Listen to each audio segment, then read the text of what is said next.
আচ্ছা, এত নির্দল প্রার্থী ভোটে লড়ে, ভোটের ফলাফলে এর কোনো প্রভাব পড়ে? হ্যাঁ, বাংলার নির্বাচনের ইতিহাস দেখলে এদের প্রভাব কিন্তু ফেলে দেওয়া যায় না। তাই? কিরকম? 2011-র পর থেকে কিন্তু আমরা নির্দলদেরকে খুব বেশি প্রভাব বিস্তার করতে দেখিনি।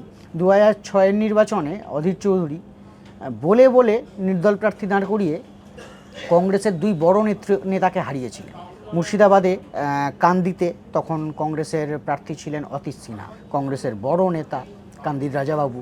তার বিরুদ্ধে কিন্তু এই অপূর্ব সরকার ডেভিডকে নির্দল হিসেবে অধীর চৌধুরী দাঁড় করিয়ে দিয়েছিলেন এবং একদম বিদ্রোহ করে কংগ্রেস নেতৃত্বের বিরুদ্ধে যে অতীশ সিনহাকে প্রার্থী মানি না। ঠিক একইভাবে বহরমপুরে প্রার্থী ছিলেন সেবার কংগ্রেসের মায়ারানী পাল, তিনিও বড় নেতৃদলের। তার বিরুদ্ধে কংগ্রেস কিন্তু অধীর চৌধুরী কিন্তু মনোজ চক্রবর্তীকে দাঁড় করিয়ে দিয়েছে। 2006-এ কংগ্রেসের অফিসিয়াল প্রার্থীকে হারিয়ে কিন্তু মনোজ চক্রবর্তী বহরমপুর থেকে এবং অপূর্ব সরকার কান্দি থেকে জিতে গিয়েছিলেন। তবে অন্যান্য কিছু নির্বাচনে নির্দলরা ভোট কাটার ফলে অনেক সময় তারা যে দল থেকে বেরিয়েছেন সেই দলের অসুবিধা কিছু হয়েছে, কিছু কিছু জায়গায় হয়েছে।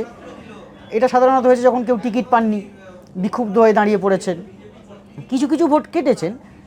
কিন্তু আসলে 2019-এর পরবর্তীকালে আমাদের রাজ্যের পরিস্থিতিটা এতটাই পলিটিক্যালি পোলারাইজড হয়ে আছে যে মানুষ ওই দুটো মূল প্রার্থীর বাইরে সাধারণত ভোট দিতে চাইছেন না। আচ্ছা, এবারের ভোটেও কি প্রভাব ফেলবেন নির্দল প্রার্থীরা? সেটা তো বোঝা যাবে 4 তারিখে কে আসবে কোন অঙ্কে, দাদা না দিদি।